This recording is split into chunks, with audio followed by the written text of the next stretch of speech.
اعوذ باللہ السمیع العلیم العظیم الحفیظ بوجہ الکریم وسلطانہ القدیم من الرجس الخبیث المخبث الشیطان اللعین الرجیم وقبیلہ ونفخہ ونفسہ وہمزہ۔ بسم اللہ الرحمن الرحیم۔ تمام نبیوں کے سردار حضرت محمد صلی اللہ علیہ وآلہ وسلم اور تمام مذاہب کے سردار دین اسلام کے پیروکاروں، سلام علیکم طبتم۔ اللہ کی برکات اور اس کی رحمتیں۔ آج کی گفتگو جو ہے وہ 28ویں مرحلے میں داخل ہو گئی۔ میں مصر کے آئمہ اور اولیاء کرام کا تذکرہ کر رہا تھا، تو امام شافعی رحمۃ اللہ علیہ کا تذکرہ کیے بنا وہاں سے نکلنا اچھا نہیں لگا۔ امام شافعی رحمۃ اللہ علیہ مجدد ہیں، اور ولیوں کے اندر آپ جس دور میں تھے اس دور میں آپ کا رتبہ جو ہے وہ اوتاد کے برابر۔ اس کے بعد صرف 2 ہی رتبے ہوتے ہیں، قطب اور قطب عالم۔ ہمارا جیسے طریقہ ہے کہ ہم سب سے پہلے گفتگو کرتے ہیں نام کے اوپر۔ دوسری صدی کے مجدد اہل سنہ کے تیسرے بڑے امام محمد بن ادریس شافعی قریشی مطلبی مصری رحمۃ اللہ علیہ، آپ دوسری صدی کے مجدد ہیں۔ ابو داؤد میں ایک حدیث مبارکہ ہے کہ ہر 100 سال کے راس کے اوپر اللہ تعالیٰ ایک آدمی کو بھیجتا ہے کہ جو اس امت کے لیے ان کے دین کی تجدید کر دیتا ہے۔ تجدید کا مطلب کیا ہوتا ہے؟ کہ نیا دین دیتا نہیں۔ 100 سال جب گزر جاتے ہیں تو کچھ نئی چیزیں جو ہیں نا وہ داخل کر دی جاتی ہیں، یا ایسا ہوتا ہے کہ جو چیزیں غیر ضروری ہیں ان کو ضروری بنا لیا جاتا ہے، یعنی فروعات کو اصل سمجھ لیا جاتا ہے اور اصل کو ٹوٹلی چھوڑ دیا جاتا ہے۔ تو پھر وہ مجدد آ کے کیا کرتا ہے؟ تو وہ دیکھتا ہے کہ اس زمانے کے اندر بیماری کیا پیدا ہوئی، تو وہ اس بیماری کو دور کرتا ہے اور اس کا علاج بھی جو ہے وہ بتلاتا ہے۔ تو امام احمد بن حنبل رحمۃ اللہ علیہ نے ان کو دوسری صدی کا مجدد جو ہے وہ قرار دیا ہے، اور واقعی اس میں کوئی اختلاف بھی نہیں ہے۔ اہل سنہ کے یہ تیسرے بڑے امام ہیں۔ امام جو ہیں وہ 4 ہیں۔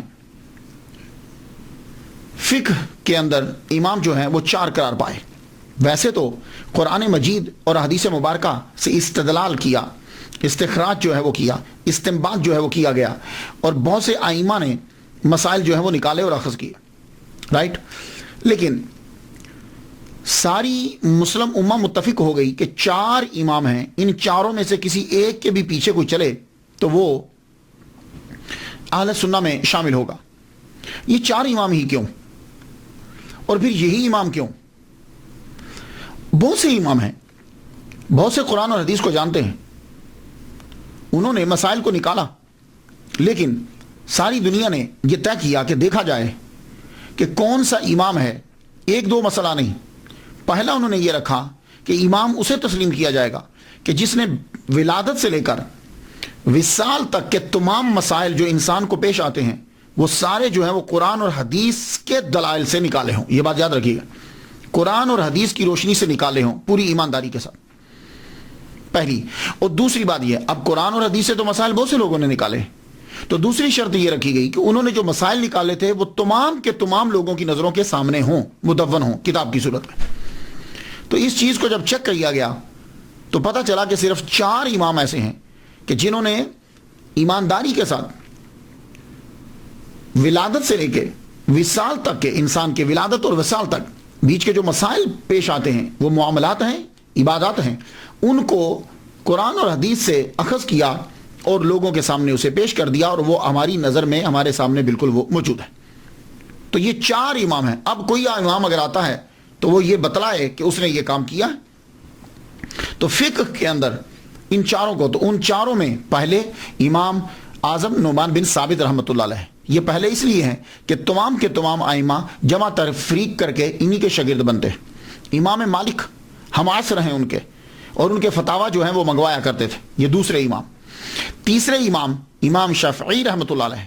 چوتھے امام امام احمد بن حنبل، یہ فقہ کے اندر امام ہے، ویسے تو امام کا لفظ دوسروں کے لیے بھی استعمال کیا جاتا ہے۔ شافعی، آپ کا نام جو ہے، آپ امام شافعی کے نام سے مشہور ہوئے، آپ کا نام شافعی نہیں ہے، آپ کا نام محمد ہے، آپ کے والد گرامی کا نام ادریس ہے، لیکن آپ شافعی کے نام سے کیوں مشہور ہوئے؟ اصل میں آپ کے شجرہ نسب کے اندر ایک نام آتا ہے شافعون، آپ کے گرینڈ فادر کے فادر، وہ شافعیون ان کا نام تھا، ان کی وجہ سے آپ کو امام شافعی کہا جاتا ہے، آپ نے اس کو اڈاپٹ کر لیا اس نام کو۔ تو اب آپ یہ ذہن میں رکھ لیجئے کہ شافعیون آپ کے گرینڈ فادر کے فادر، ان کی وجہ سے ان کا نام، میں شجرہ پڑھتا ہوں تاکہ آپ کو معلوم ہو جائے کہ وہ کس مقام پر آتے ہیں۔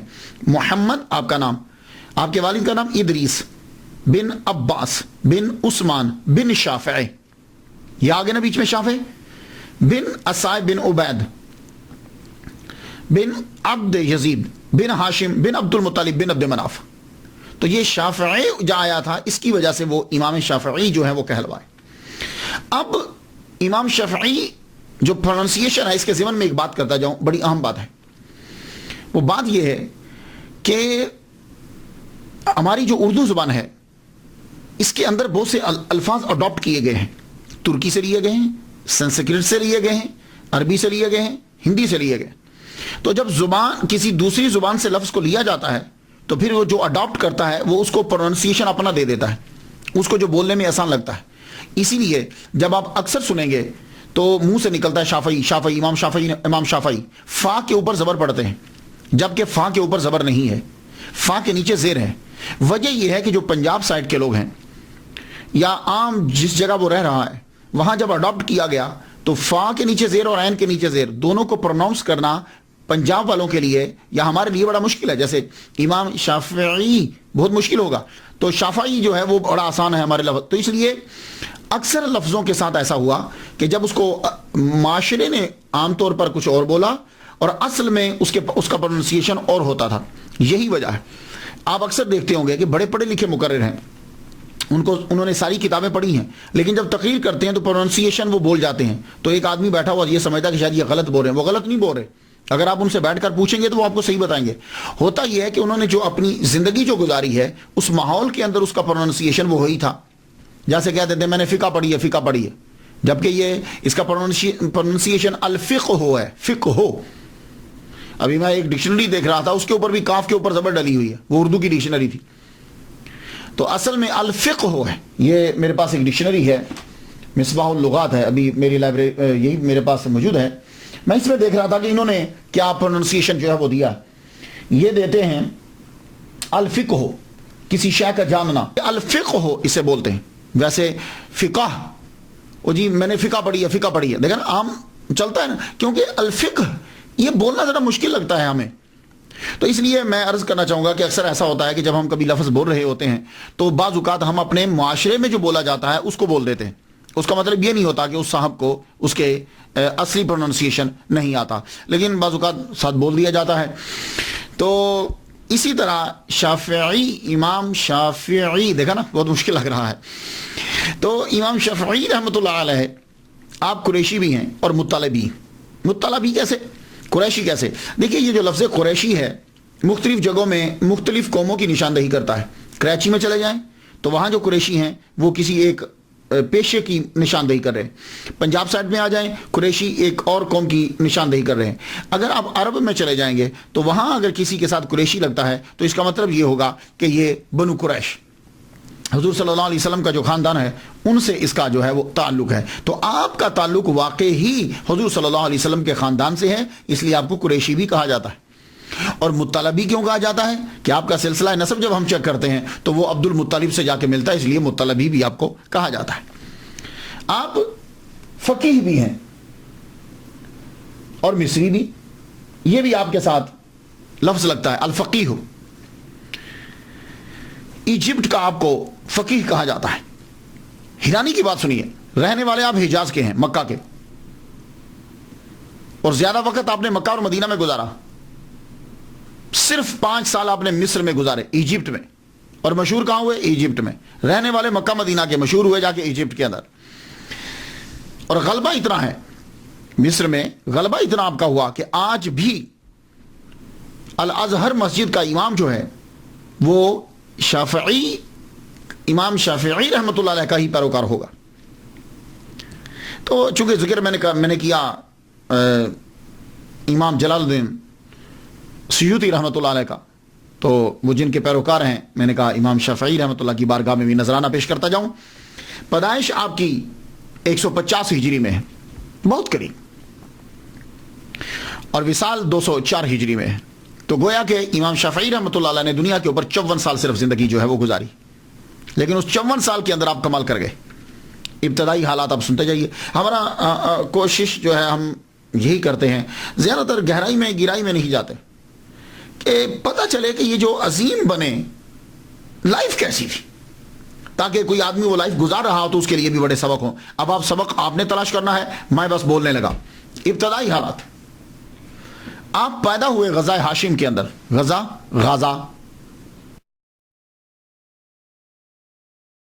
غزہ بھی کہتے ہیں. پیلسٹائن کی باؤنڈری کے اوپر اور اسرائیل اس کی باؤنڈری کے اوپر یہ پٹی ہے پوری.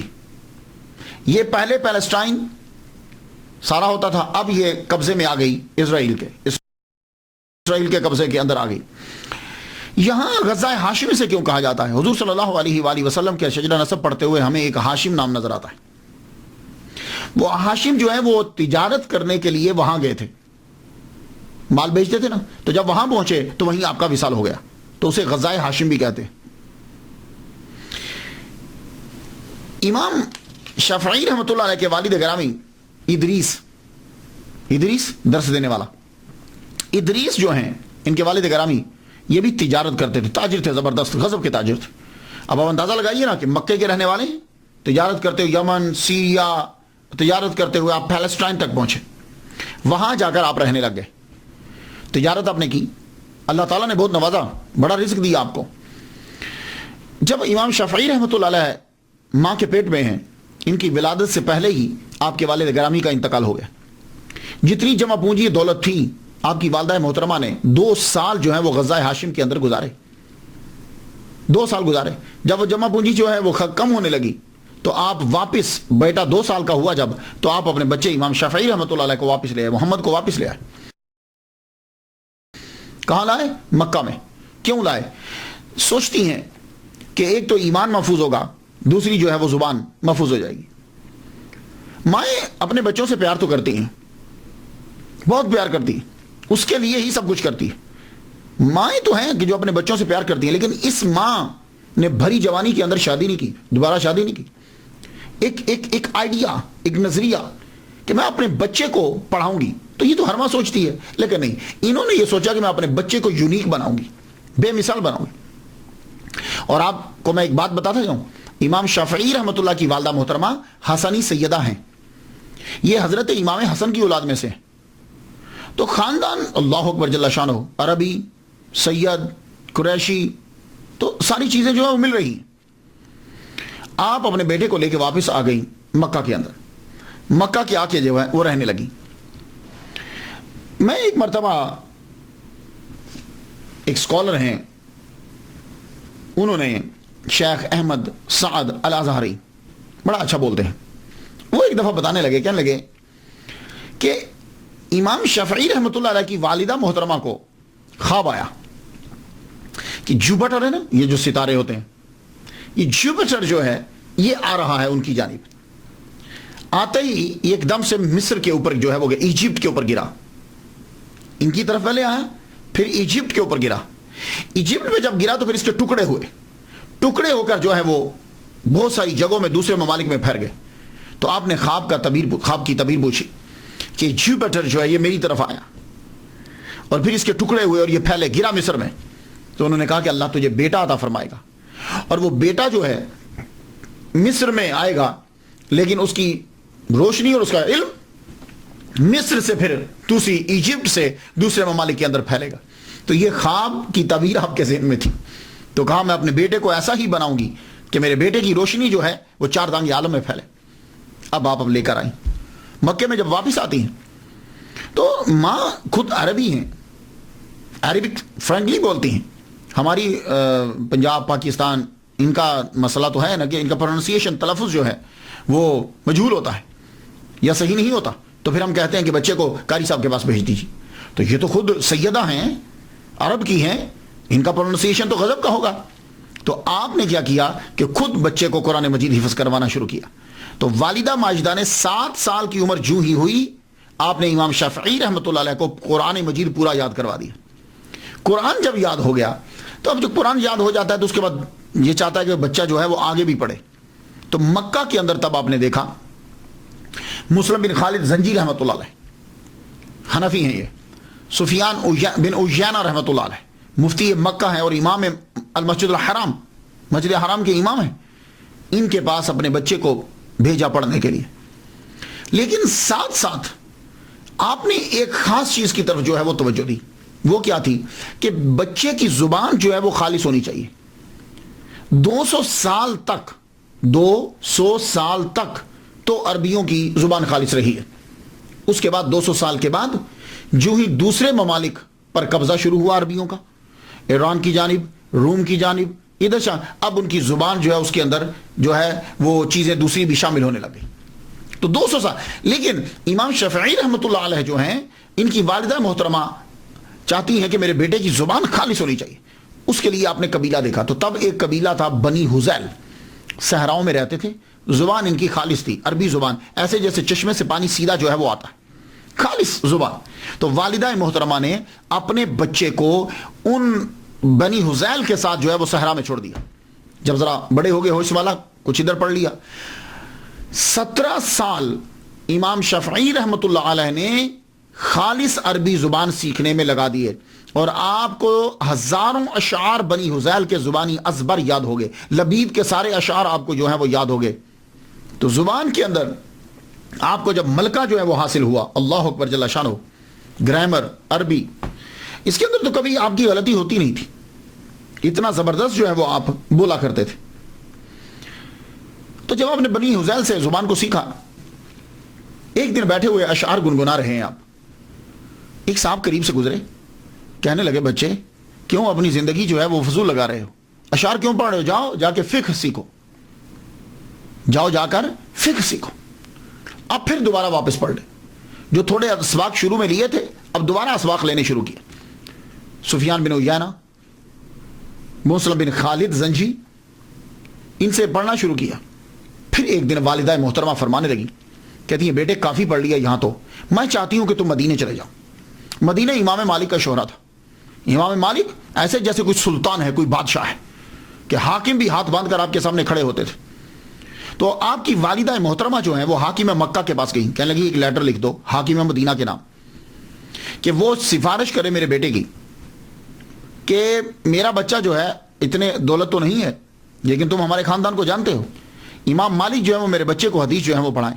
تو حاکم مکہ نے امام شافعی رحمۃ اللہ کی والدہ کے کہنے پر خط لکھ دیا، خط لکھا حاکم مدینہ کے نام۔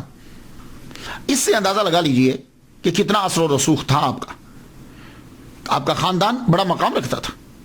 امام شافعی رحمۃ اللہ علیہ حاکم مکہ سے لیٹر جب آپ کے پاس پہنچتا ہے تو ماں دیکھیے، والدہ محترمہ نے کہا بیٹے مدینہ پہنچنے سے پہلے جس استاد کے پاس جا رہے ہو انہوں نے ایک کتاب لکھی ہے موطا، میرے پاس موجود ہے۔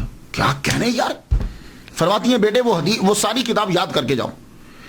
تو مدینہ روانہ ہونے سے پہلے یہ doctor Muhammad Musa, professor in department of Islamic study, King Abdulaziz university Jeddah, ان سے میں نے سنا، یہ کہتے ہیں کہ 9 راتوں کے اندر موطا امام مالک انہوں نے یاد کر لی۔ یہ ہمارے عام زبان کے اندر موطا بول دیتے ہیں، لیکن یہ مطلب نہیں ہے کہ اس کو آتا نہیں ہے، اصل لفظ موطا ہے پروننسیشن، لیکن ہمارے یہاں مشکل لگتا ہے۔ تو موطا امام مالک 9 راتوں میں بیٹھ کر زبانی یاد کر دی، یاد کرنے کے بعد اب مکہ سے روانہ ہوئے۔ اللہ اکبر جل، کیا کہہ رہے ہیں، ماں ولیہ کاملہ ہو، اللہ تعالیٰ ویسے ہی کرم فرماتا رہتا ہے۔ اب آپ روانہ ہوئے، مدینہ پہنچے تو سب سے پہلے حاکم مدینہ کے پاس گئے، امام شافعی رحمۃ اللہ علیہ۔ حاکم مدینہ کو لیٹر دیا، انہوں نے لیٹر پڑھا، پڑھتے ہی کہنے لگے بیٹے اگر تو مجھے یہ کہو نا کہ میں پیدل مکہ چلا جاؤں اور مکہ سے پھر پیدل واپس آ جاؤں تو یقین جان یہ میرے لیے آسان ہوگا، اور یہ میرے لیے مشکل ہے کہ میں یہ تیری سفارش کرنے کے لیے امام مالک کے دروازے پہ چلا جاؤں۔ اتنا خوف اور دبدبا تھا، لوگ کتنا ڈرتے تھے یار علماء سے اور کتنی عزت کرتے تھے۔ اور آج کل کے دور، آج کل دیکھ لیجیے اب کیا حال ہے، علماء کو نوکر سمجھتے ہیں۔ لیکن پھر بھی کہا حاکم مدینہ نے کہا ٹھیک ہے بیٹے چلو چلتے ہیں، اب تم اتنی دور سے آئے ہو۔ آپ دونوں چلے، حاکم مدینہ اور امام شافعی رحمۃ اللہ علیہ۔ امام مالک رحمۃ اللہ کے دروازے پہ پہنچے، دروازہ جا کے کھٹکھٹایا، بڑی دیر کے بعد اندر سے لونڈی آئی۔ کیا کام ہے؟ خط کا ذکر نہیں کیا، کہا امام سے ملنا ہے۔ امام کو اندر جا کے بتایا گیا کہ دونوں کے بارے میں بتلایا حاکم مدینہ، اور بڑی دیر کے بعد لونڈی واپس آئی، آ کے کہتی ہے کہ امام مالک کہہ رہے ہیں کہ مسئلہ ہے کوئی تو مجھے بتاؤ، اور اگر حدیث سننا ہے تو پھر تم مسجد نبوی میں چلے جاؤ، حلقہ جب ہوگا تو وہاں تمہیں حدیث سنا دی جائے گی۔ اب امام شافعی رحمۃ اللہ علیہ بولے، کہنے لگے نہیں، میں حاکم مکہ کا خط لے کر آیا ہوں ان کے نام۔ وہ عورت اندر گئی، اندر جب گئی تو بڑی دیر کے بعد واپس آئی تو اس کے ہاتھ میں کرسی ہے، اب کرسی کہہ لیجئے جو بھی جس پہ بیٹھتے ہیں، وہ اس نے آ کے مکان کے سامنے رکھ دی، واپس چلی گئی۔ بڑی دیر کے بعد امام مالک، اب دیکھیے حاکم مدینہ وہ باہر کھڑے ہیں، اب آئے امام مالک، بہت خوبصورت جبہ پہنا ہوا، اب ٹھیک ٹھاک رہتے تھے۔ امام مالک کسی کے سامنے کھانا تک نہیں کھاتے تھے، آپ کی وجاہت تھی آپ کی۔ باہر آئے، کرسی پہ بیٹھے، ہاں بولو خط کہاں ہے؟ وہ امام شافعی رحمۃ اللہ نے خط آگے بڑھایا، خط پڑھتے جائیں تو چہرے کا رنگ تک بدلتا جائے، اچھا تو اب حدیث مبارکہ جو ہیں وہ حاکموں کی سفارشات پر پڑھائی جائیں گی۔ جب آپ غصے میں آنے لگے تو امام شافعی آگے بڑھے، گفتگو شروع کی، اللہ اکبر، تو عربی، ادب، نفاست، موزوں الفاظ اور گفتگو کا انداز امام مالک رحمۃ اللہ کو بڑا متاثر کیا۔ آپ نے خط سائڈ پہ رکھا، کہا بھائی ہم تمہاری گفتگو سے متاثر ہوئے، جاؤ ہم تمہیں اپنی شاگردی میں لیتے ہیں، تم ہمارے حلقے میں بیٹھا کرو، جاؤ فلاں آدمی کے پاس جاؤ اور اس کے پاس موطا ہے، وہ لے کر ہماری محفل میں آ جائیے گا۔ جب آپ کو اجازت مل گئی، اب حلقہ میں بیٹھے، حلقہ میں جب بیٹھے تو کہا تم کتاب نہیں لائے؟ کہا حضور مجھے آپ کی کتاب زبانی یاد ہے۔ یہ ایک اور حیران کن بات تھی، کہا مجھے آپ کی کتاب زبانی یاد ہے جو آپ نے لکھی ہے۔ کہا اچھا، تو اب ایک روایت جو ہم سنتے آتے تھے کہ امام شافعی رحمۃ اللہ علیہ نے کھڑے کھڑے ساری سنا دی، اور بعض میں ہے کہ نہیں، پھر آپ آہستہ انہوں نے امتحان لیا، جہاں سے پوچھیں آپ بتاتے جائیں۔ کہا ٹھیک ہے تم ہمارے پاس رہ سکتے ہو۔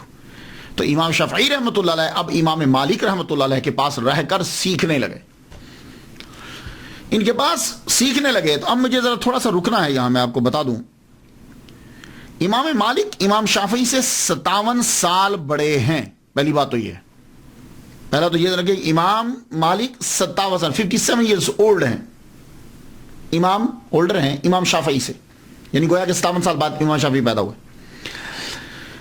اب امام شافعی ان کے پاس زانو تلمس طے کرنے کے لیے گئے تو امام مالک تقریباً 84 سال کے تھے۔ جب امام شافعی رحمۃ اللہ پڑھنے کے لیے گئے تو 84 سال کے تھے، کیونکہ 7 سال تو آپ نے قرآن پڑھا، 17 سال آپ نے بنی حذیل میں لگائے، تو 17 اور 7 24 بنے، ٹھیک ہے۔ تو مفتی ڈاکٹر علی جمعہ، یہ بھی بڑے اسکالر ہیں، مصری ہیں، وہ کہتے ہیں کہ 17 سال لگائے بنی حذیل میں، تو جب امام مالک سے پہنچے تو تقریباً 24 سال امام شافعی رحمۃ اللہ علیہ کی عمر تھی، 24 سال، جب تک اللہ نے چاہا امام مالک کے پاس ہی رہے۔ ایک جگہ میں نے پڑھا ہے کہ جب تک امام مالک زندہ رہے یہ ان کے پاس رہے۔ تو امام مالک کا وصال ہوا ہے 179 ہجری کے اندر، تو 179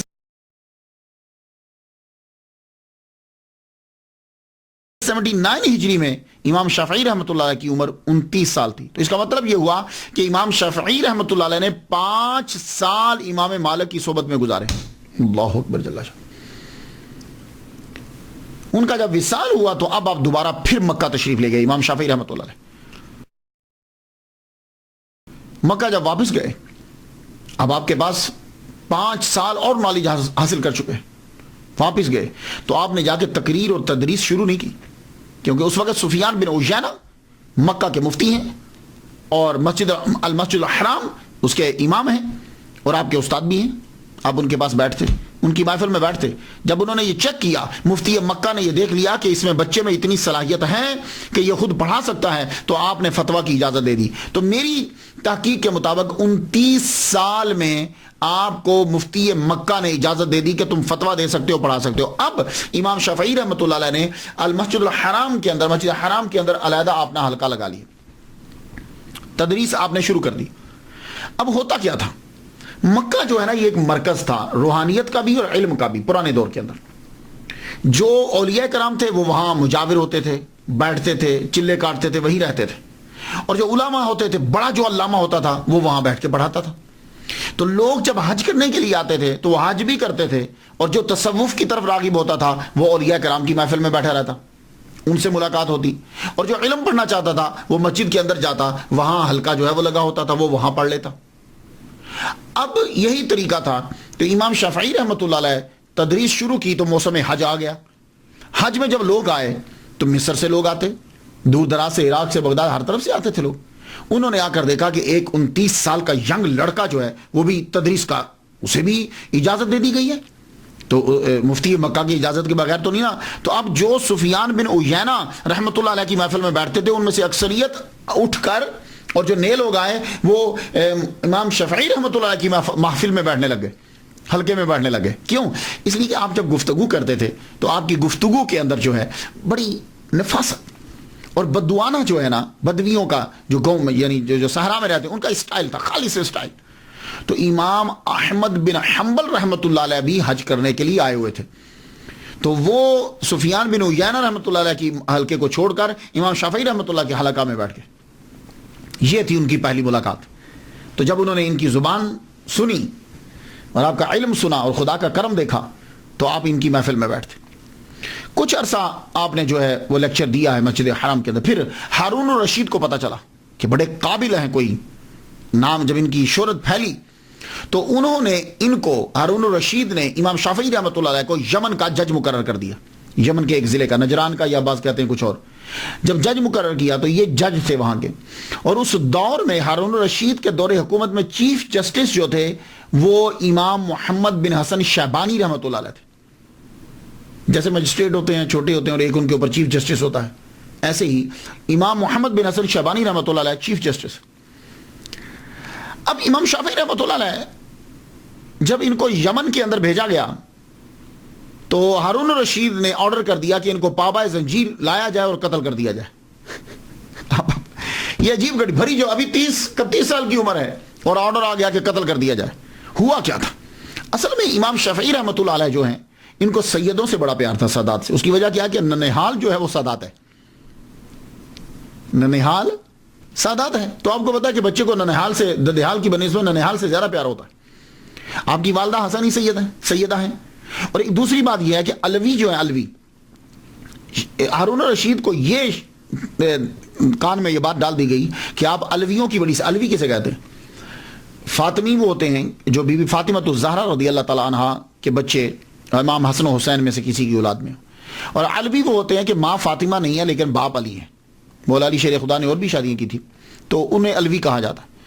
تو امام شافعی رحمۃ اللہ علیہ سیدوں کی بڑی عزت کرتے تھے. شافعی رحمۃ اللہ علیہ سیدوں کی بڑی عزت کرتے تھے. اس سے بعض لوگوں نے ان کو اہل تشیع میں شامل کر دی، اور ہارون الرشید نے کہا کہ یہ میرے باغیوں کے ساتھ شامل ہیں، حکومت دوسروں کی لانا چاہتے ہیں. تو یہ کنفیوژن سا ہوا، لیکن ایسی بات نہیں تھی.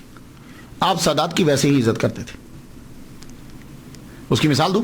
ایک مرتبہ آپ پڑھا رہے تھے، لیکچر دیتے ہوئے سیدوں کے بچے جو ہیں وہ بار بار کوئی چیز کھیل رہے تھے. وہ جب آتے آپ کھڑے ہو جاتے، وہ پھر چلے جاتے، پھر آتے آپ پھر کھڑے ہو جاتے، وہ پھر جاتے آپ، وہ پھر آتے پھر کھڑے ہو جاتے. کئی مرتبہ آپ کو ان کے لیے کھڑا ہونا پڑا. اور پھر سیدہ نفیسہ، نام سنا ہوگا آپ نے، بہت بڑا مزار ہے ان کا، سیدہ نفیسہ. اللہ اکبر، بہت انتہائی عقیدت تھی آپ کو ان سے. تو جب بھی آخری عمر کے اندر آپ بیمار ہوتے تو لڑکے کو بھیجتے، جاؤ جا کے دعا کروا کے لاؤ میرے لیے. تو وہ فرماتی جاؤ، اللہ تمہارے استاد کو شفا عطا فرمائے، اللہ تمہارے استاد کو شفا عطا فرمائے، اللہ تمہارے استاد کو شفا عطا فرمائے. آخری بار گیا کہ جاؤ جا کے دعا کروا کے لاؤ. دعا کروانے کے لیے گئے تو بچہ واپس آیا. کہا انہوں نے؟ فرمانے لگے، وہ بچہ کہتا ہے، عرض کرتا ہے، حضور انہوں نے کہا جاؤ اللہ تمہارے استاد کا بھلا کرے. کہنے لگے لو بھائی اب تیاری کر لو، اب ہمارا وقت آ گیا ہے، اب تیاری کر لو، اب ہمارا وقت آ گیا. تو سادات سے محبت کی وجہ سے ہارون الرشید نے یہ سمجھا کہ شاید یہ ہماری حکومت کو ختم کرنا چاہتا ہے اور باغیوں کے ساتھ ملے ہو. تو اس نے کہا کہ پابا زنجیر بغداد میں لایا جائے اور قتل کر دیا جائے. آپ کو یہ آپ کی آمد ہو رہی ہے بغداد میں پہلی مرتبہ. چلو ہو سکتا ہے کہ پہلے بھی ہے لیکن تاریخ یہ لکھتی ہے. آپ جب وہاں پہنچے آپ کو پابند سلاسل کر دیا گیا. کیس جو ہے وہ پیش نہیں ہو رہا عدالت میں, یعنی آپ کو ہارون رشید کے سامنے پیش نہیں کیا جا رہا. محمد بن حسن شیبانی, امام محمد جو ہیں یہ امام اعظم رحمۃ اللہ کے شاگرد ہیں اور چیف جسٹس سے ان کو پتہ چل گیا امام شافعی کے بارے میں کہ وہ قید کر کے لائے گئے ہیں اور عدالت میں پیش نہیں کیے جا رہے. آپ فوراً گئے ہارون رشید کے پاس, جا کے کہنے لگے تمہیں غلط فہمی ہوئی ہے, تمہیں غلط فہمی ہوئی ہے, میں جانتا ہوں بہت قابل اور لائق لڑکا ہے, تو تم اسے قتل کا آرڈر نہ دو اور دربار میں حاضری کا موقع دو. واپس لیا گیا آرڈر, دربار میں بلایا گیا. امام محمد بن حسن شیبانی شاگرد رشید امام اعظم رحمۃ اللہ علیہ, آپ کی موجودگی میں جب امام شافعی رحمۃ اللہ علیہ تشریف لائے, آپ نے گفتگو کی, استدلال دلائل جب دیے اور آپ نے اس انداز سے سمجھایا کہ ہارون رشید متاثر ہوا. اس نے کہا ٹھیک ہے آپ جائیے, جا سکتے ہیں آپ کو آپ کی نوکری پہ بحال کیا جاتا ہے. آپ فرمان لگے نہیں میں واپس نوکری میں نہیں جاؤں گا, مجھے امام محمد بن حسن شیبانی رحمۃ اللہ کے پاس رہ کر مجھے فقہ سیکھنی ہے. یہ تھا ٹرننگ پوائنٹ ایک دوسرا. اب امام شافعی رحمۃ اللہ علیہ بغداد میں رہ رہے ہیں امام محمد بن حسن شیبانی رحمۃ اللہ علیہ کے ساتھ. یہاں رہ کر آپ نے اصول فقہ کو جو ہے وہ سیکھا ہے, ان کی صحبت اختیار کی. تو آپ نے اعلان فرمایا وہ امام اعظم کے شاگردوں کی صحبت اختیار کرے. اللہ نے استنباط کا دروازہ ان پر کھول دیا, اور فقاہت ہرگز نصیب نہ ہوتی اگر میں امام محمد بن حسن شیبانی کی کتب کا مطالعہ نہ کیا ہوتا. میں نے آپ نے ان کے پاس رہ کر یہ سیکھا کہ قرآن اور حدیث سے مسئلے کو نکالا کیسے جاتا ہے, یہ چیز سیکھی, اصول فقہ سیکھے, یہ چیز آپ نے سیکھی. اور تاریخ بغداد میں خطیب بغدادی یہ خود شافعی ہیں, جلد دوئم صفحہ 166 پہ لکھتے ہیں امام شافعی نے فرمایا مجھ پر فقہ میں جس شخص کا سب سے زیادہ احسان ہے وہ امام محمد بن حسن شیبانی حنفی رحمت اللہ علیہ ہیں. یہ امام شافعی اقرار کر رہے ہیں. تو اب مجھے سمجھ نہیں آتی کہ جتنے شوابے ہیں یا امام شافعی کے فالوور ہیں وہ حنفیوں کو برا کیوں کہتے ہیں. وہ خود فرما رہے ہیں کہ مجھ پر ان کا احسان ہے, میں نے ان سے سارا سیکھا ہے کہ مسائل کو نکالنا کیسے. اور ایک بات اور یاد رکھیے گا, امام شافعی رحمۃ اللہ علیہ بالکل ایک واسطے کے ساتھ امام اعظم کے شاگرد ہیں. ایک واسطے یعنی بیچ میں ایک بندہ ہے, میں بتاتا ہوں یاد رکھیے گا ذرا, گفتگو کرنے میں آسانی ہو جائے گی. امام شافعی رحمۃ اللہ علیہ شاگرد ہیں مسلم بن خالد زنجی رحمۃ اللہ علیہ کے, اور وہ شاگرد ہیں امام اعظم کے. تو بیچ میں مسلم بن خالد زنجی ایک, امام شافعی امام اعظم کے شاگرد. تاریخ الکبیر جلد 8ویں صفحہ 81 پہ امام بخاری نے لکھا ہے, اور یہ بات طبقات جلد اول صفحہ 115 پر بھی ہے کہ امام شافعی رحمۃ اللہ علیہ نے مسلم بن خالد زنجی رحمۃ اللہ سے روایت کی ہے. امام شافعی رحمۃ اللہ علیہ شاگرد ہیں حضرت علی بن زبیان کے, اور وہ شاگرد ہیں حضرت امام اعظم کے. تو بیچ میں ایک. تہذیب الکمال جلد 20 صفحہ 497 پہ ہے کہ امام شافعی نے ان سے بھی روایت کی ہے. امام محمد بن حسن شیبانی رحمۃ اللہ علیہ شاگرد ہیں امام اعظم رحمۃ اللہ کے, شاگرد رشید ہیں.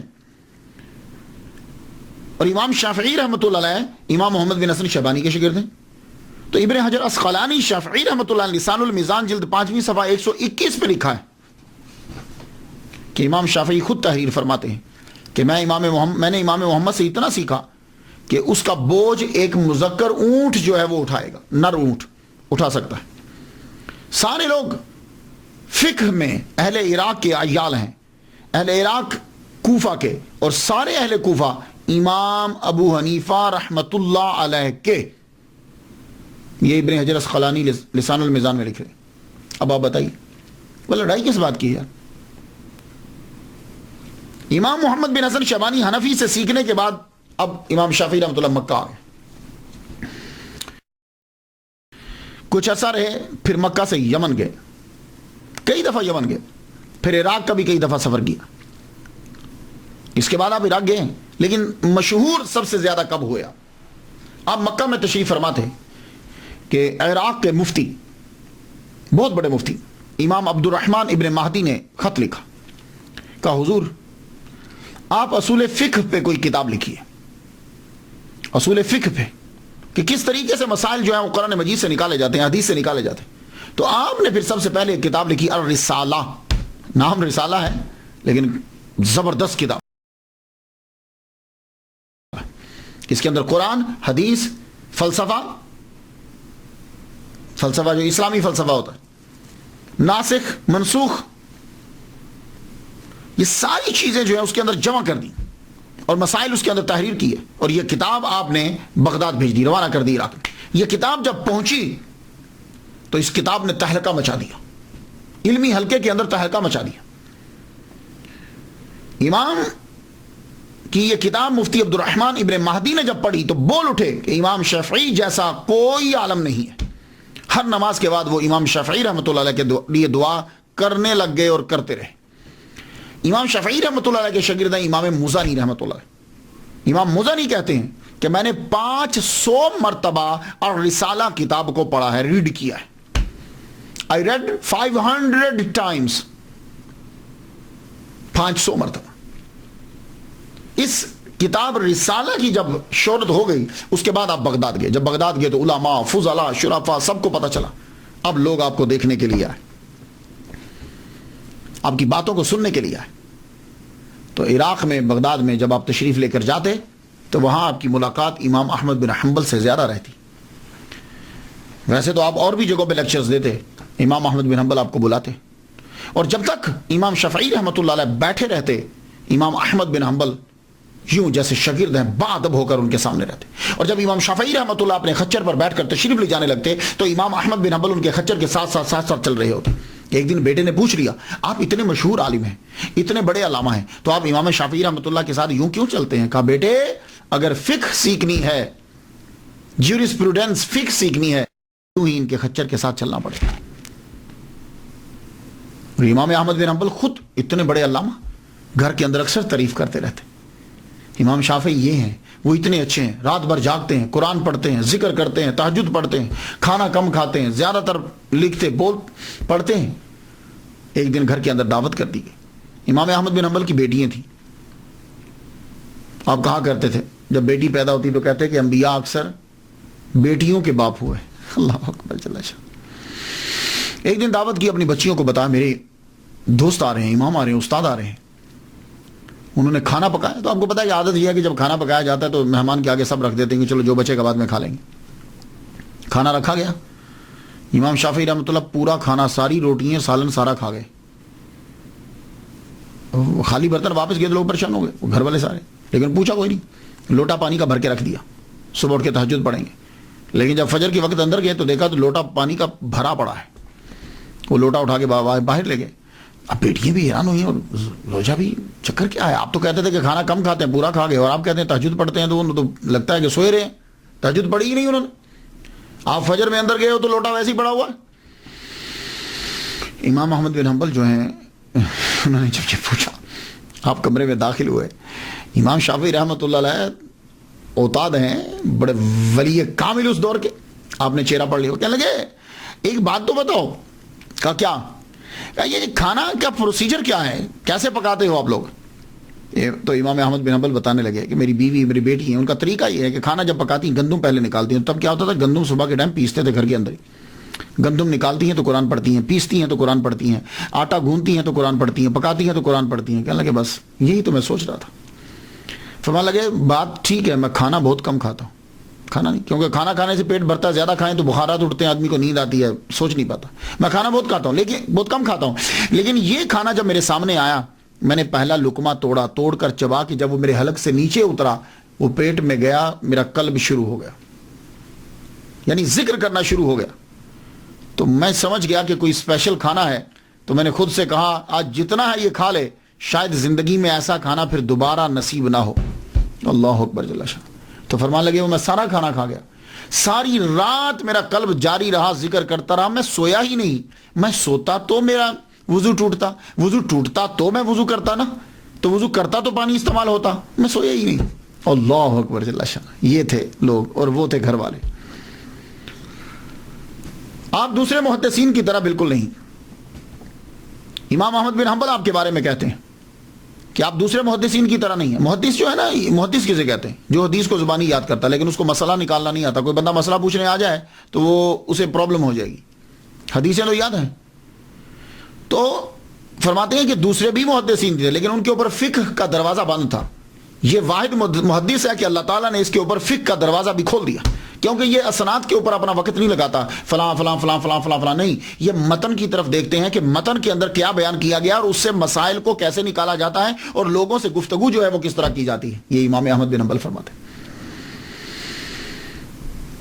40 سال تک امام احمد بن حنبل ان کے لیے ہر نماز کے بعد دعا کرتے رہے. 40 سال تک ایسے لوگ جن کے لیے دعا کریں ان کا کتنا بڑا رتبہ ہوگا. آپ ولی کامل ہیں, آپ کی بڑی کرامات ہیں. میں ایک کرامت بیان کر دوں جو بغداد کے اندر ہے. ہارون الرشید کے پاس روم کے لوگ آئے, بادشاہ نے بھیجا, کچھ راہ بھیجے, یہ مناظرہ کریں گے تمہارے علماء کے ساتھ, اگر تم لوگ جیت گئے تو ہم جزیہ دیں گے, ادروائز ہم جزیہ نہیں دیں گے. انہی دنوں میں عراق میں امام شافعی رحمۃ اللہ تشریف لائے ہوئے تھے. ہارون الرشید نے علماء کو بلا لیا, اور جب بلایا تو آپ بھی تشریف لے گئے. کہا بھائی راہب آئے ہیں, وہ کہتے ہیں کہ اگر تم ہار گئے تو ہم جزیہ نہیں دیں گے, کون ہے تم میں سے جو ان کا مقابلہ کرے؟ امام شافعی رحمۃ اللہ نے فرمایا میں کرتا ہوں مناظرہ, لیکن شرط یہ ہے کہ مناظرہ دریا کے کنارے پہ ہوگا. سب لوگ دیکھنے لگے, وہ خاص وجہ ہے؟ میں ہاں. راہب چلے گئے, دریا کے کنارے پہ مجمع لگ گیا. امام شافعی نے مصلی اٹھایا, مصلی اٹھا کے دریا کے اوپر بچھا کے اوپر بیٹھ گئے. فرمانے لگے آؤ اس سطح پہ آ کے گفتگو کرو. اللہ اکبر, جل شانہ, اس سطح پہ آ کے گفتگو کرو. راہبوں نے کلمہ پڑھ لیا. تو جب خبر پہنچی روم میں, انہوں نے کہا شکر ہے کہ یہ آدمی یہاں نہیں آیا, ورنہ سب کے سب لوگ مسلمان ہو جاتے. اور صرف آپ تقریریں ہی نہیں کی, آپ نے تصانیف بھی لکھی. آپ کی تصانیف میں ایک بڑی مشہور کتاب الام ہے. مانی تو مدر, لیکن یہاں اس سے مراد اس کا کا ترجمہ مانی کریں گے, سورس کریں گے, دا سورس, بہترین سورس ہے. یہ کمال کی کتاب ہے. اس میں فلسفہ ہے, لغت ہے, استدلال ہے, حدیث ہے, قرآن ہے. جو پڑھتا ہے سر دھنتا ہے. اس میں دوسرے مذاہب سے اختلاف اسے بیان کیا گیا, اپنے مذہب کو بیان کیا گیا. 20 شروحات اس کی جو ہیں وہ لکھی جا چکی ہیں, 20. اور ابھی سلسلہ جو ہے وہ مصر کے اندر, ایجپٹ کے اندر اس کا جاری ہے. ڈاکٹر علی جمعہ بتا رہے تھے کہ ابھی سلسلہ یہ جاری ہے. امام مزنی شافعی رحمۃ اللہ فرماتے ہیں کہ امام شافعی رحمۃ اللہ علیہ کو گھڑ سواری کا اور تیر اندازی کا بڑا شوق تھا. اس کے اوپر بھی کتاب لکھی ہے. آپ کی میڈیسن کے اوپر بھی کتاب ہے. ایک کتاب آپ کی مسند امام شافعی, لیکن یہ آپ نے خود نہیں لکھی. نام سے ایسا لگتا ہے جیسے امام شافعی نے خود لکھی. امام شافعی رحمۃ اللہ خود نہیں لکھی. آپ جب تقریر فرماتے تھے, جب آپ درس دیتے تھے, تو درس کے دوران آپ حدیث کا استعمال کرتے تھے. تو حدیث کا جو استعمال فرماتے تھے تو آپ کے شاگرد ابو العباس محمد بن یعقوب الاسم جو ہیں وہ نہ حدیث کو لکھ لیتے. تو وہ حدیث جو لکھی ہیں اس کا نام ہو گیا مسند امام شافعی رحمۃ اللہ. تو آپ نے وہ اس لیے یہ جب کتاب اگر آپ پڑھیں گے نا تو اس کتاب میں تکرار نظر آئے گا آپ کو. تو اس لیے یہ ہوتا ہے آج لیکچر دیا, ایک حدیث بیان کی, تو کل کے لیکچر میں پھر شاید دلیل آ گئی تو وہ حدیث بیان کر دی, تیسرے لیکچر یا 4 لیکچر چھوڑ کر چھٹے میں پھر آ گئی, تو اس لیے تکرار نظر آئے گا. امام شافعی رحمۃ اللہ کی جو ایک بات ہے یونیک, وہ عربی میں مہارت ہے. امام شافعی رحمۃ اللہ علیہ نے بنی حذیل کے اندر 17 سال گزارے, صحرا میں رہ کے زبان کو سیکھا ہے.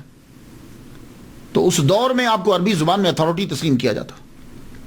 لبید کے ہزاروں اشعار آپ کو یاد تھے, خود بھی آپ شاعر تھے. آپ جب مصر تشریف لائے تو کچھ لوگ تو آپ سے سیکھنے کے لیے آتے, کچھ صرف آپ کو سننے کے لیے آتے کہ عربی کتنی کمال کی بولتے. سیرت ابن ہشام کے مصنف خود عربی کے ماہر ہیں. انہوں نے جب امام شافعی رحمۃ اللہ کو عربی بولتے ہوئے سنا تو حیران رہ گئے. لکھتے ہیں کہ میرے خیال میں نہ تھا کہ ایسا عمدہ آدمی, ایسی خوبصورت زبان بولنے والا کوئی اللہ نے پیدا کیا ہے. امام اسماعی کا نام سنا, عربی ادب اور گرامر کے امام ہیں. یہ امام شافعی رحمۃ اللہ کے شاگرد ہیں. کوئی زبان ہوتی ہے نا تو اس کے اندر اصل مشکل چیز شاعری ہوتی ہے. کوئی بھی زبان مشکل چیز شاعری ہوتی ہے. اردو زبان ہے عام آپ بول لیں گے لیکن شاعری مشکل ہوگی. انگلش زبان ہے آپ بول سکتے ہیں لیکن اس کے اندر شاعری مشکل ہوگی. عربی زبان ہے لیکن اس کے اندر مشکل شاعری ہوگی. اور پھر شاعری بھی اسلام سے 100 سال قبل کی. ایک شاعر گزرا ہے الشمفرہ, 100 سال قبل, اسلام کے ظہور سے 100 سال قبل کا شاعر ہے. اس کی عربی اتنی مشکل ہے کہ جیسے شیکسپیئر کے ڈرامے ہیں نا, اس کے اندر جو زبان استعمال کی گئی آج کے دور میں ترجمہ کرنا مشکل ہو جاتا ہے. تو اس کی شاعری کے الفاظ بھی شیکسپیئر کی انگلش سے بھی بہت مشکل ہیں. امام اسماعی رحمۃ اللہ علیہ نے لفظاً اس کی شاعری امام شافعی رحمۃ اللہ علیہ سے پڑھی. یہاں سے اندازہ لگا لیجیے کہ عربی زبان کے اندر کتنا ملکہ تھا آپ کو. اللہ اکبر جل شانہ. عبد الملک ابن ہشام نے کیا خوب جملہ کہا کہ امام شافعی لغت اور انصاف کے زبردست عالم ہیں اور آپ کے اندر سخاوت بھی حد درجہ کی تھی. اکثر عمرا یا لوگ آ کر آپ کو نذرانہ دیتے, آپ لے لیتے, نہ نہیں کرتے تھے. ہارون رشید جب آپ کو دیتا آپ لے لیتے, پکڑ لیتے, لیکن کرتے کیا تھے؟ ہارون رشید تھیلی بھری ہوئی دے دیتا اشرفیوں کی, دینار کی, دراہم کی. آپ لے کر جب نکلتے تو تقسیم کرتے جاتے گھر پہنچتے تک تمام جو ملا تھا وہ ختم ہو چکا ہوتا. ایک مرتبہ مقام صنعا سے مکہ کی طرف جا رہے ہیں, مکہ پہنچے آپ, وہاں خیمہ لگا آپ کا, 10,000 دینار تھے آپ کے پاس, دراہم نہیں دینار تھے آپ کے پاس. درہم میں اور دینار میں فرق ہوتا ہے. درہم چاندی کا ہوتا ہے, دینار جو ہے وہ سونے کا ہوتا ہے, اور درہم جو ہے وہ چلر ہوتا ہے دینار کا. دینار ہیں آپ کے پاس, لوگ ملنے کے لیے آئے, ان میں غربا بھی آئے, آتے آ کر اپنی حاجات کو پیش کرتے, آپ امام شافعی دیتے. جب وہاں سے اٹھے امام شافعی رحمۃ اللہ علیہ کے پاس ایک دینار بھی نہیں تھا, اور اللہ تعالیٰ نے کمال کی ذہانت عطا فرمائی امام شافعی رحمۃ اللہ علیہ کو, کمال کی ذہانت. ویسے تو ذہین بچپن ہی سے ہیں. مثال دے دیتا ہوں, اس پہ دلیل دینے کی ضرورت نہیں. اب میں کہوں کہ سورج نکلا تو چمکا تھا, اس پہ دلیل دو نہیں. ذہانت, خود امام شافعی کا نام ہی کافی ہے ذہانت کے لیے, لیکن پھر بھی مثال دے دوں. امام احمد بن حنبل رحمۃ اللہ علیہ کے پاس ایک دن بیٹھے ہوئے ہیں, تو امام احمد بن حنبل کا یہ عقیدہ کہ جو نماز چھوڑ دیتا ہے وہ کافر ہے. من ترک الصلاۃ متعمدا فقد کفر, جو جان بوجھ کا نماز چھوڑے وہ کافر ہے. تو آپ نے فرمایا جب کوئی نماز جان بوجھ کے چھوڑتا ہے کافر ہو جاتا ہے تو پھر مسلمان کیسے ہوگا؟ تو امام کہنے لگے کہ جی وہ پھر نماز پڑھے. تو آپ نے فرمایا جب اس نے نماز چھوڑی تھی تو وہ کافر ہو گیا, اب نماز پڑھے تو مسلمان ہو گیا, تو کافر کی نماز کس طرح صحیح ہو گئی؟ امام احمد بن حنبل خاموش ہو گئے. تو ذہانت اللہ تعالیٰ نے انہیں عطا فرمائی.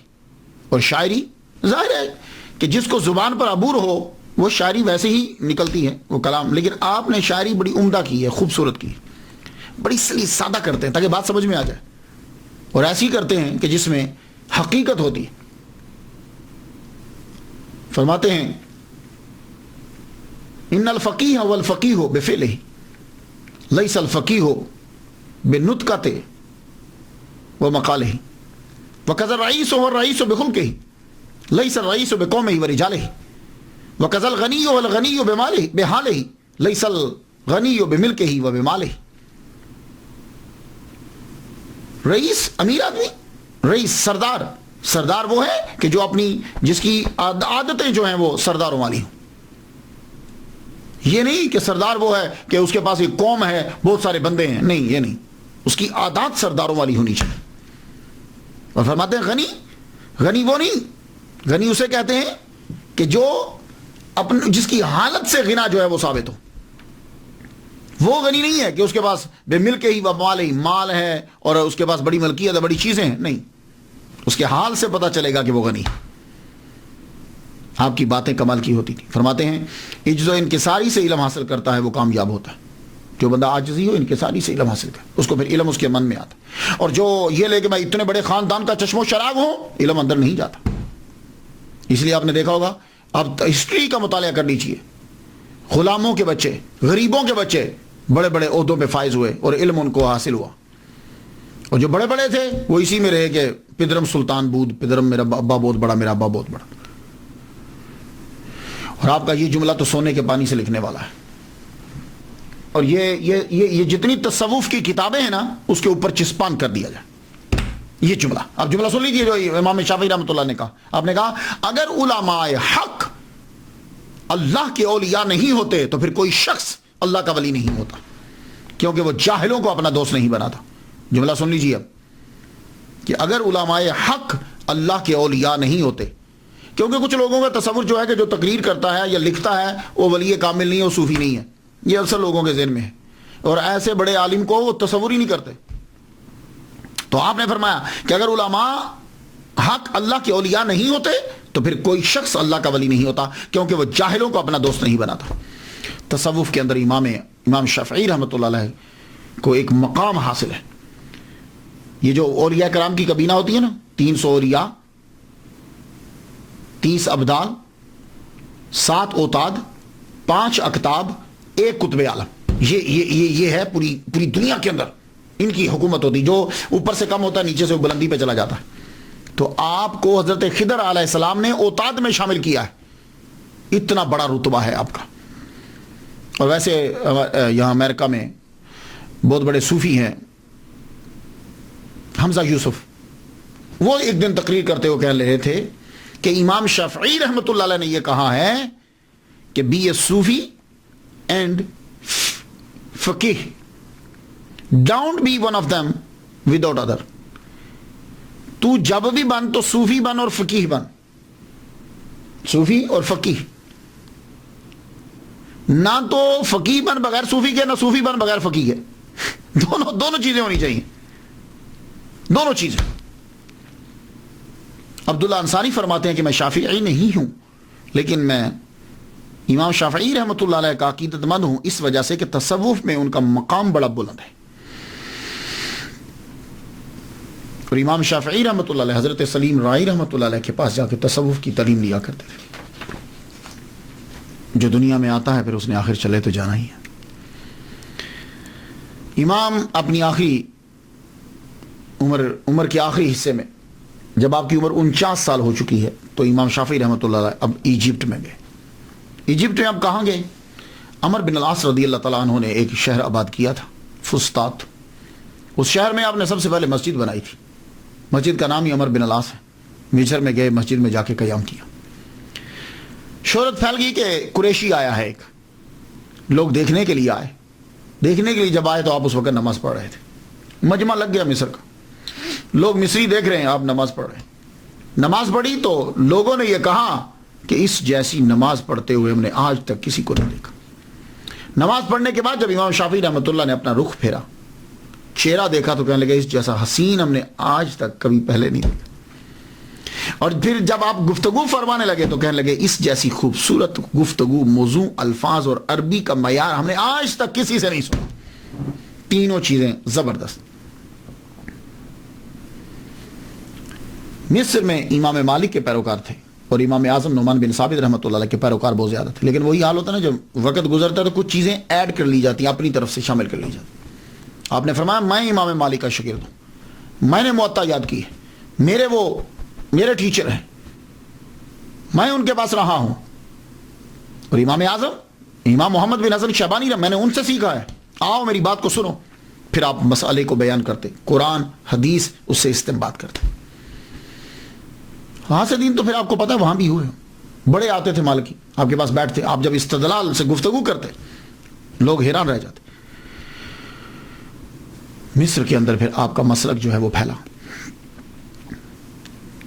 اللہ تعالیٰ نے آپ کو بڑے عظیم شاعر دیے، شاگرد دیے، موزانی، بعیطی جیسے شاگرد آپ کو عطا کی۔ انہوں نے 40 سال کے عرصے میں امام شافعی رحمۃ اللہ کے مسلک کو پوری دنیا میں پھیلا دیا۔ سب سے زیادہ کام جو کیا آپ کی تحریر کے اوپر وہ امام بائحاقی رحمۃ اللہ علیہ، شافعی رحمۃ اللہ علیہ نے کیا۔ انہوں نے آپ کے ملفوظات، بیانات، آپ کے جملے، کہے ہوئی باتیں، آپ کی کتابیں، سب کے اوپر ورک کیا، ان کو یکجا کر کے پھر پھیلایا۔ سب سے زیادہ کام امام بائحاقی شافعی رحمۃ اللہ علیہ نے کیا۔ امام شافعی رحمۃ اللہ علیہ صرف 5 سال مصر میں رہے۔ آپ کا آبائی وطن مکہ، آپ کا مسلک پھیلا مصر میں، 54 سال اس دھرتی پہ گزارے۔ رجب کی آخری تاریخ ہے، جمعہ کی شب ہے، مغرب کی نماز آپ نے پڑھ لی ہے، مغرب کی نماز پڑھنے کے بعد آپ دنیا سے رخصت ہو، اپنے خالق حقیقی سے جا ملے۔ آپ کا مزار پرانے مصر کے دارالحکومت فسطاط میں ہے۔ اس شہر کو حضرت عمر بن العاص رضی اللہ تعالیٰ عنہ نے آباد کیا تھا۔ ڈاکٹر محمد موسیٰ کنگ عبدالعزیز یونیورسٹی جدہ، میں تذکرہ کر چکا ہوں ان کا شروع میں، اچھے ہیں، تقریر زبردست کرتے ہیں، کہہ رہے تھے کہ زرت زیارت شریعہ، میں مصر گیا اور میں نے وہاں جا کے ان کی قبر پہ میں گیا اور زیارت شریعہ کی۔ میں مسکرا پڑا، میں نے کہا یہ لفظ زرت زیارت شریعہ جو ہے یہ کیا ہے؟ اور یہ دیکھو یہ سعودی عرب کا بندہ کنگ عبدالعزیز یونیورسٹی میں پڑھانے والا قبر پہ جا رہا ہے، اب وہ کفر شرک وہ کہاں گیا؟ تو آپ ان چکروں میں نہ پڑھو، یہ ساری چیزیں شروع، آپ نعتیں بھی پڑھ رہے ہیں، قبروں پہ بھی جا رہے ہیں، فاتحہ بھی پڑھ رہے ہیں، بس ہر ایک چیز شروع ہے۔ وہاں گیا تو آج بھی ان کا مزار جو ہے وہ مرجع خلائق لوگ، یہ جو ہے یہ انٹرنس ہے حضرت امام شافعی رحمۃ اللہ علیہ کے مزار کی اور مسجد کی۔ اس کے اوپر جو ہے وہ ساری ہسٹری جو ہے ان کے بارے میں لکھی ہوئی ہے۔ میں یہ بتاتا چلا جاؤں کہ یہ جو مزار آپ کو اور یہ جو مسجد یہ نظر آ رہی ہے، سب سے پہلے جو ہے یہ ایوبی سلطان المالک الکامل محمد جو بھتیجے تھے سلطان صلاح الدین ایوبی رحمۃ اللہ علیہ کے، انہوں نے 608 کے اندر جو ہے نا وہ اسے بنایا تھا. خود ان کی اپنی قبر بھی جو ہے وہ اس کے اندر ہی ہے، ان کا مزار بھی جو ہے نا وہ اس کے اندر ہی ہے. اس قبر کے اوپر لکڑی کا بڑا خوبصورت جو ہے وہ کام ہوا تھا، اور یہ کاریگری عبید ابو المعالی نے جو ہے وہ کی تھی. آپ اندر داخل ہوں تو آپ کو روشنی جو ہے وہ نظر آئیں گی. اور چونکہ یہ بنایا بڑے پتھروں کے ساتھ بڑا خوبصورت بنایا گیا، لکڑی کا جو ہے وہ بڑا کام ہوا ہے اس کے اوپر. یہ آپ دیکھ رہے ہیں، یہ اندر جو ہے وہ ان کی قبر انور ہے، تعویذ ہے. اس کے اوپر جو ہے وہ آیت الکرسی لکھی ہوئی ہے، اللہ لا الہ الا هو الحی القیوم لا تأخذہ سنۃ ولا نوم. یہ آپ جو ہے وہ پڑھ رہے ہیں. تو آج کے دور کے اندر اس کا جو ہے بڑا عرصہ ظاہر ہے کہ 608 کہاں اور اب کہاں. تو اس کو دوبارہ جو ہے دبئی کے جو ہیں عیسیٰ صالح الکرک جو ہے یہ گروپ پہ بھی ہے.